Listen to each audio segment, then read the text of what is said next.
भक्तों बोलिए ओम नमः शिवाय, हर हर महादेव। प्रदोष व्रत के बारे में आइए बात करते हैं, शुभ मुहूर्त बताते हैं। और प्रदोष व्रत को सोम प्रदोष व्रत, भौम प्रदोष व्रत ऐसा क्यों कहा जाता है, इसके बारे में भी आज बात करते हैं। प्रदोष व्रत में भगवान शिव जी की उपासना एवं वंदना की जाती है। प्रदोष काल में भगवान शिव जी की पूजा करने से उनकी विशेष कृपा प्राप्त होती है। सावन माह पूरी तरह से भगवान शिव को समर्पित है।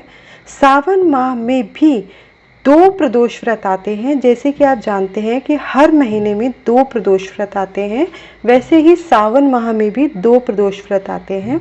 एक प्रदोष व्रत कृष्ण पक्ष की त्रयोदशी को और दूसरा शुक्ल पक्ष की त्रयोदशी को। तो सावन माह में पड़ने वाले दोनों प्रदोष व्रतों का बहुत अधिक महत्व होता है, क्योंकि सावन माह और प्रदोष व्रत दोनों ही भोले बाबा, भोले शंकर को पूरी तरह से समर्पित हैं। ऐसे में पूजा अर्चना करने से भोलेनाथ की असीम कृपा प्राप्त होती है। सावन का पहला प्रदोष व्रत 25 जुलाई को है। इस दिन सावन का दूसरा सोमवार भी है और दोनों ही तिथि शिव जी को बहुत प्रिय है और शिव जी की पूजा के लिए शुभ मानी जाती है।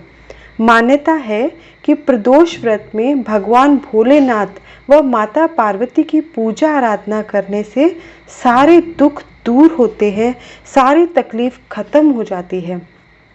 प्रदोष व्रत का शुभ मुहूर्त की बात करें तो पहला प्रदोष व्रत जो 25 जुलाई को है, इसका शुभ मुहूर्त है 25 जुलाई शाम 4:15 से प्रारंभ होकर जो त्रयोदशी की तिथि है वो 26 जुलाई शाम 6:46 तक है।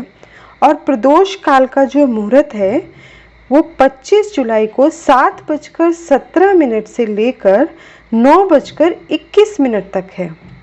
प्रदोष व्रत की पूजा प्रदोष काल में ही करनी चाहिए, तभी पूजा का पूरा फल प्राप्त होता है।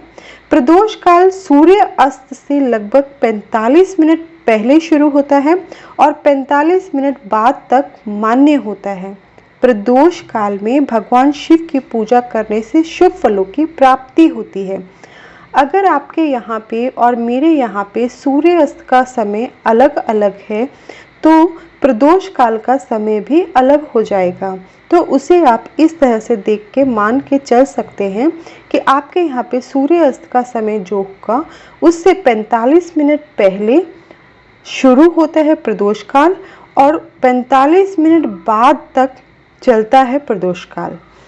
प्रदोष काल में भगवान शिव की पूजा करने से शुभ फलों की प्राप्ति होती है। प्रदोष व्रत के नियमों का पालन करना व व्रत का संकल्प करना अत्यधिक आवश्यक है, क्योंकि ये प्रदोष व्रत जो है कल सावन का दूसरा सोमवार का व्रत भी है और ये प्रदोष व्रत सोमवार के दिन आ रहा है, तो इसलिए इसे सोम प्रदोष व्रत कहते हैं। सोम प्रदोष व्रत में फलाहार लेना ही अच्छा माना जाता है। व्रत धारण करने वाले को सुबह स्नान करके साफ कपड़े धारण करके व्रत को करने का संकल्प लेना चाहिए। याद रखिएगा, व्रत का संकल्प लेना अत्यधिक आवश्यक होता है। प्रदोष व्रत में पूजा शाम को ही की जाती है, परंतु सुबह भी भगवान की पूजा अर्चना करना आवश्यक होता है। शिव के आप दर्शन कर सकते हैं। सोम प्रदोष व्रत का विशेष महत्व है, क्योंकि सावन का महीना, सोमवार का दिन और प्रदोष व्रत तीनों ही भगवान शिव को पूरी तरह से समर्पित है और तीनों ही भगवान शिव के प्रिय हैं। इसलिए 25 जुलाई को सोम प्रदोष व्रत रखने और विधि विधान से पूजा करने से कई गुना फल की प्राप्ति होती है। महादेव आपकी सभी मनोकामनाएं पूर्ण करें, इसी आशा और उम्मीद के साथ बोलिए हर हर महादेव। ओम नमः शिवाय।